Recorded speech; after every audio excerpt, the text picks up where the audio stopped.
জামানত হারিয়েছেন দলের নিবন্ধন না পাওয়ায় ইসির গেটের সামনে অনশন করা তারেক রহমান। ত্রয়োদশ জাতীয় সংসদ নির্বাচনে ঢাকা ১২ আসনে প্রজাপতি প্রতীকে নির্বাচনে অংশ নিয়েছিলেন আমজনতা দলের সদস্য সচিব মোহাম্মদ তারেক রহমান। কেবল পরাজিতই হননি, খুইয়েছেন নিজের জামানতও।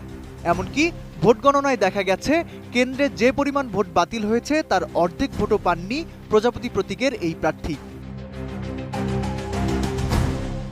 ঢাকার বিভাগীয় কমিশনার ও রিটার্নিং কর্মকর্তা শরফুদ্দিন আহমেদ চৌধুরী ঢাকা ১২ আসনের আনুষ্ঠানিক ফল ঘোষণা করেন। ফলাফলে দেখা যায় ৩,৩৩,০০০ ভোটারের এই আসনে আমজনতা দলের প্রভাবশালী নেতা মোহাম্মদ তারেক রহমান ভোট পেয়েছেন মাত্র ১,০৪৪টি।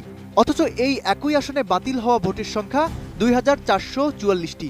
অর্থাৎ ভোটারের ভুল বা অসতর্কতায় যে পরিমাণ ভোট নষ্ট হয়েছে তার সমপরিমাণ সমর্থন আদায় করতে পারেননি তারেক রহমান।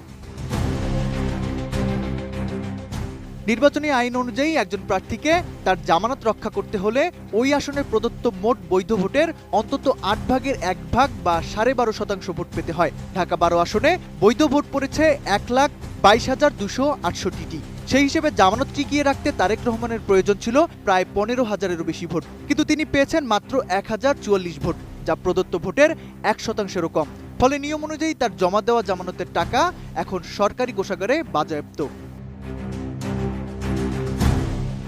ঢাকা ১২ আসনে নিরঙ্কুশ বিজয় অর্জন করেছেন জামায়াত সমর্থিত প্রার্থী সাইফুল আলম। তিনি পেয়েছেন ৫৩,৭৭৩ ভোট।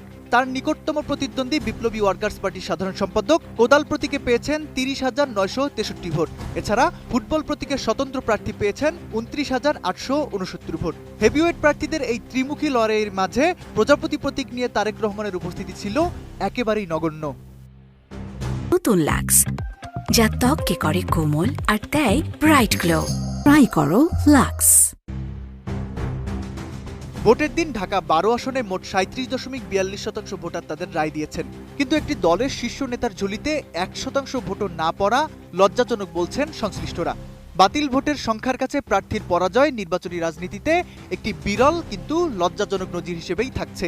সামাজিক যোগাযোগ মাধ্যমে সরব, কিন্তু ভোটের মাঠে জামানত হারানোর এই গ্লানি নিয়ে তারেক রহমান এবং তার আমজনতা দল আগামী রাজনীতিতে কিভাবে নিজেদের অস্তিত্ব টিকিয়ে রাখে তাই এখন দেখার বিষয়। তৌফিকুল ইসলাম আশিক, এটিএন নিউজ।